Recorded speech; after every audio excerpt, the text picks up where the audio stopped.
Hello everyone, welcome to our channel where we learn science in the simplest way. इस video में हम tissues के third part को cover करेंगे जिसमें हम स्टडी करेंगे कुछ प्रोटेक्टिव टिश्यूज़ के बारे में एंड एनिमल टिश्यू के एपिथेलियल टिश्यू को कवर करेंगे।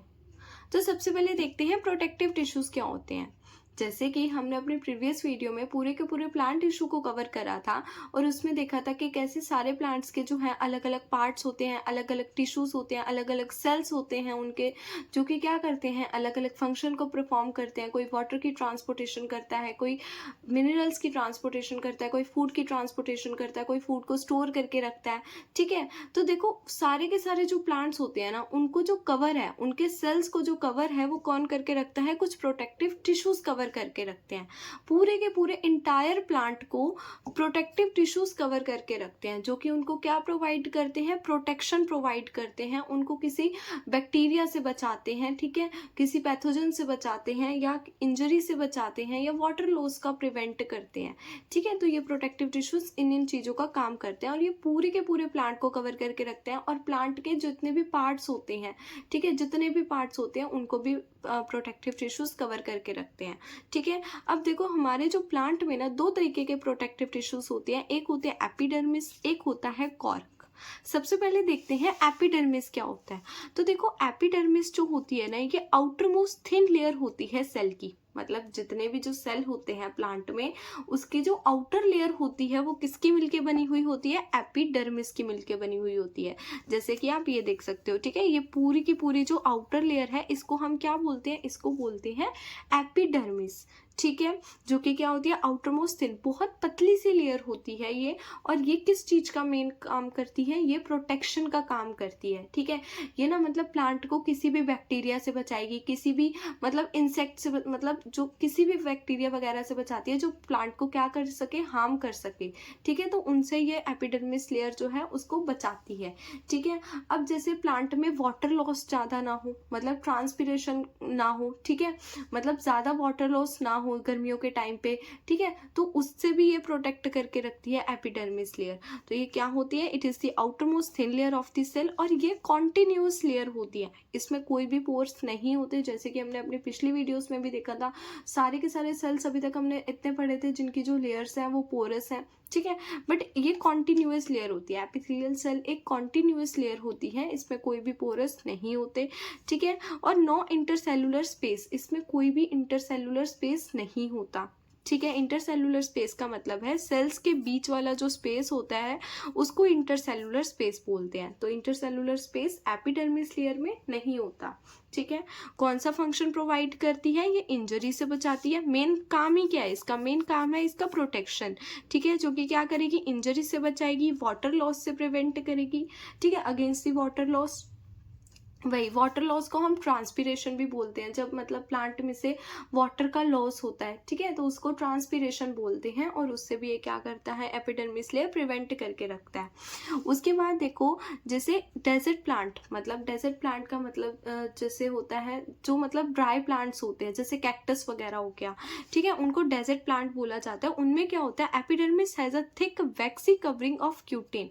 एपिडर्मिस के ऊपर भी ना एक थिन सी लेयर होती है, एक थिक सी लेयर होती है। मतलब जैसे ये एपिडर्मिस की लेयर है, ठीक है, इसके ऊपर एक थिक सी लेयर होगी, किसकी, क्यूटिन की लेयर होगी, जो किससे मिलके बनी हुई होती है, वैक्स से मिलके बनी हुई होती है। ये जो लेयर है इसको बोलते हैं क्यूटिन। और ये किससे मिलके बनी है, ये मिलके बनी हुई होती है वैक्स से।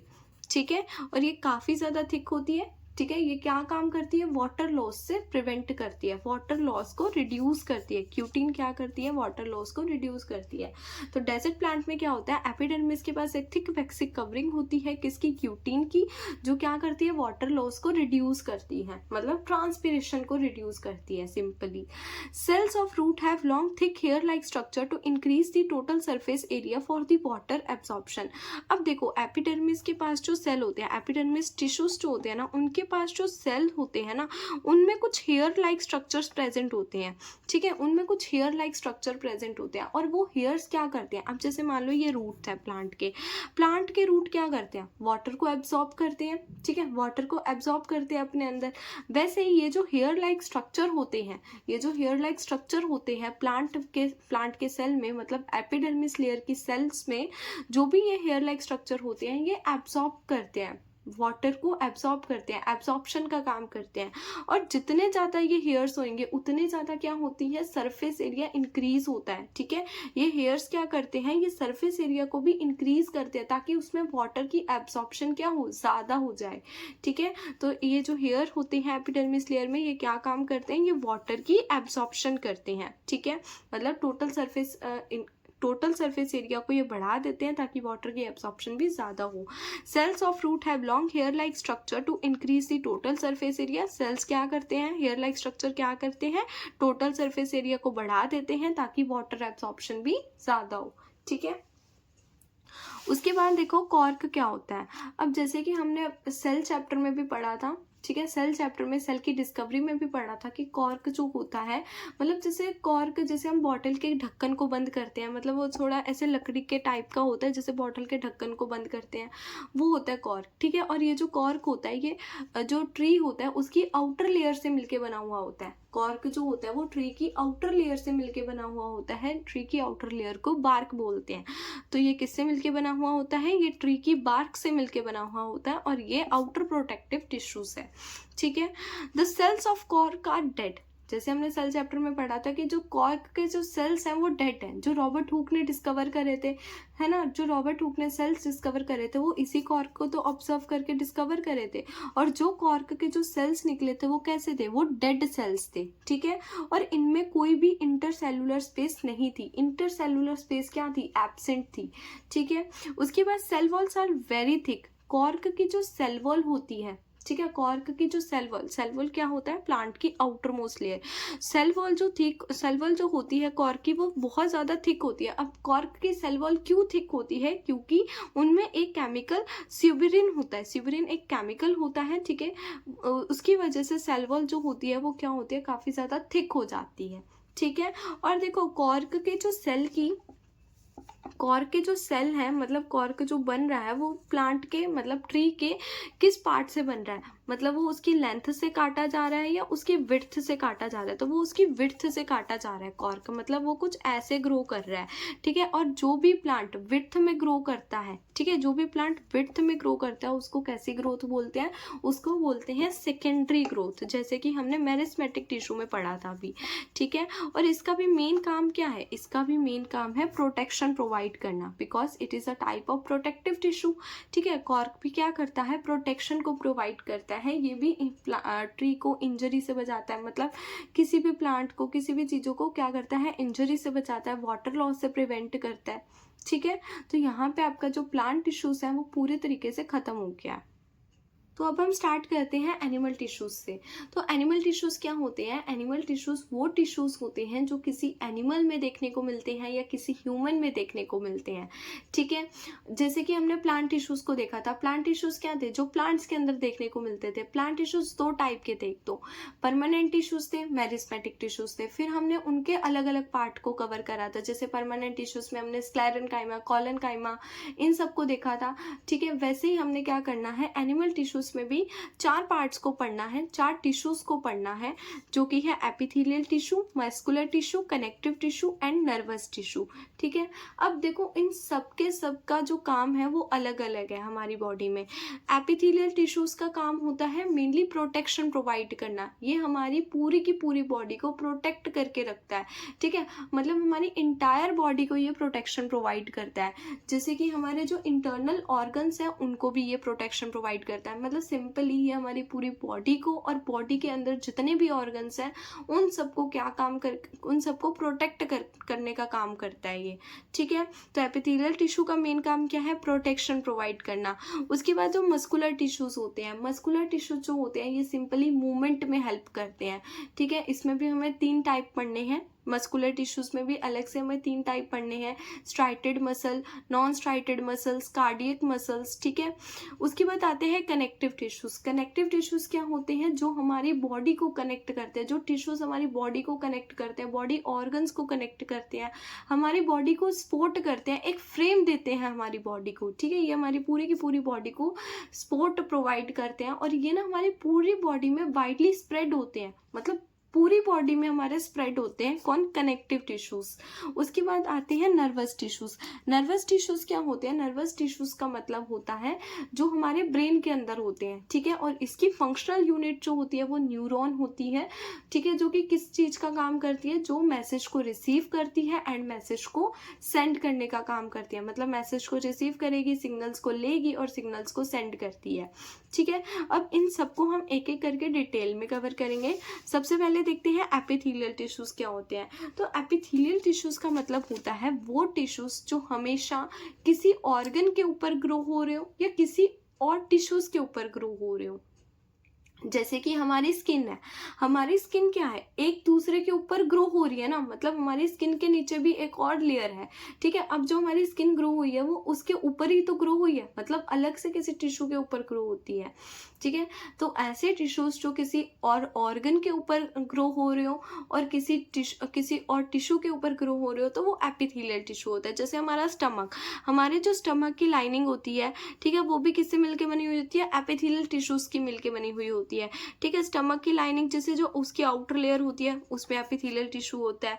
हमारी स्किन वो भी एक एपिथेलियल टिश्यू में ही होता है। उसके बाद हमारे जो इनर सरफेस ऑफ माउथ, हमारा जो माउथ का जो इनर सरफेस होता है, जैसे हमारी जो चिक्स है, चिक्स के अंदर वाला जो सरफेस होता है ना, उसमें भी एपिथेलियल टिश्यू है। मतलब हमारा जो हर एक बॉडी ऑर्गन है वो किससे लाइंड है? वो एपिथेलियल टिश्यू से लाइंड है। क्यों? क्योंकि ये उसको क्या प्रोवाइड करता है? ये उसको प्रोटेक्शन प्रोवाइड करता है, ठीक है। इनका मेन काम क्या है? प्रोटेक्शन प्रोवाइड करना। अब देखो ये ना सिंगल लेयर ऑफ सेल, मतलब ये बहुत पतली सी लेयर होती है, सिंगल लेयर ऑफ सेल से मिलके बनी हुई होती है। अब जैसे देखो आपकी जो स्किन है, स्किन एपिथेलियल टिश्यू है। अब जो स्किन होती है, जैसे स्किन पे आपके कट लग जाता है तो कैसे खून निकलने लग जाता है और कैसे जल्दी से स्किन पे कट लग जाता है। स्किन पे जल्दी से कट क्यों लग जाता है? क्योंकि स्किन जो है वो काफ़ी पतली लेयर है, ठीक है। तो जैसे उस पर कट लगता है खून निकलने लगता है, तो इसका मतलब है ये सिंगल लेयर ऑफ सेल से मिलके बनी हुई होती है। उसके बाद यहाँ पे ना जनरली कुछ ब्लड वेसल्स देखने को मिलती नहीं है एपिथेलियल टिश्यूज के अंदर, मतलब कुछ कुछ ऑर्गन्स पे होती हैं, बट जनरली ब्लड वेसल्स यहाँ पे एब्सेंट होती हैं। उसके बाद non nervous in nature. Non nervous in nature का मतलब कोई भी नर्व्स हमें यहाँ पे नहीं देखने को मिलती हैं। कवर ऑल दी ऑर्गन, हमारी बॉडी के जितने भी ऑर्गन्स हैं उन सबको कवर करके रखता है एपिथेलियल टिश्यूज, ठीक है। अब देखो एपिथेलियल टिश्यूज के भी अलग से 4 टाइप होते हैं। एपिथेलियल टिश्यू के अलग से कितने टाइप होते हैं? 4 टाइप होते हैं। सबसे पहला होता है स्क्वैमस एपिथेलियम, ठीक है, स्क्वैमस एपिथेलियम। उसके बाद स्ट्रैटेड एपिथेलियम, स्ट्रैटिफाइड एपिथेलियम। उसके बाद cuboidal epithelium and ciliated epithelium, cuboidal epithelium and ciliated epithelium. Squamous epithelium का मतलब क्या होता है? देखो स्क्वैमस का मतलब होता है एक सिंगल लेयर, मतलब एक सिंपल सा जो होता है सिंपल सा epithelial tissue. Squamous epithelium tissues का मतलब एक सिंपल सा एपिथेलियल टिश्यू, ठीक है, जो कि कहाँ पे होता है? अब देखो इसका ना एग्जाम में क्या होता है, देखो बायोलॉजी जो होती है वो मस्ट होती है डायग्राम के साथ। तो यहाँ पे आपको क्या करना है, हर एक सेल के साथ उसका डायग्राम भी ड्रॉ करना है। जैसे कि स्क्वैमस एपिथेलियम का जो डायग्राम होता है वो कुछ ऐसा सा होता है सिंपली। तो इसकी जो देखो जैसे लेयर है, इसकी एकदम सिंगल लेयर ऑफ सेल से मिलके बनी हुई है, मतलब सिंगल लेयर है इसकी। और ये हमारे जो स्क्वैमस एपिथेलियम होता है ये हमारे माउथ की इनर लेयर पे होता है, माउथ की इनर लेयर पे होता है, ठीक है। अब देखो माउथ की जो इनर लेयर होती है ना वो हमारी स्किन से भी पतली होती है। अब जैसे आप खाना खाते हो तो यहाँ पे आपकी बाइट लग जाती है, ठीक है, तो कैसे उसमें जल्दी से खून निकलने लग जाता है, क्योंकि वो बहुत ज़्यादा पतली लेयर है। स्क्वैमस एपिथेलियम बहुत ज़्यादा पतली लेयर है जो कि हमारे माउथ के इनर सरफेस में प्रेजेंट होती है एंड एल्वोलाई में प्रेजेंट होती है। उसके बाद स्ट्रेटिफाइड स्क्वैमस। स्ट्रेटिफाइड का मतलब देखो क्या होता है? स्ट्रेटिफाइड का मतलब होता है एक के ऊपर एक एक लेयर होना। जैसे हमारी स्किन है, ठीक है, हमारी स्किन की कितनी सारी लेयर्स हैं, हमारी स्किन की कितनी सारी लेयर है, ठीक है, बहुत सारी लेयर से मिलकर हमारी स्किन बनी हुई होती है, ठीक है। तो जो हमारी स्किन है उसकी जो लेयर्स है वो एक के ऊपर क्या है, एक प्रेजेंट है, एक के ऊपर एक प्रेजेंट है। तो इसीलिए इसको क्या बोला जाता है, स्ट्रेटिफाइड स्क्वैमस एपिथेलियम टिश्यूज बोला जाता है। उसके बाद आते हैं cuboidal epithelium. Cuboidal epithelium cells की जो शेप होती है वो कैसी होती है, कुछ ऐसी होती है, मतलब क्यूबॉइडल शेप में होती है। कैसी होती है, क्यूबॉइडल शेप में होती है एंड वो नेफ्रॉन में प्रेजेंट होती है। अब ये बहुत ज़्यादा इंपॉर्टेंट है कि आपको इसका टाइप भी याद करना है एंड उसकी लोकेशन याद करनी है, ठीक है। देखो फोर्थ भी होता है इसमें, जो कि है कॉल्यूमिनर एपिथेलियम।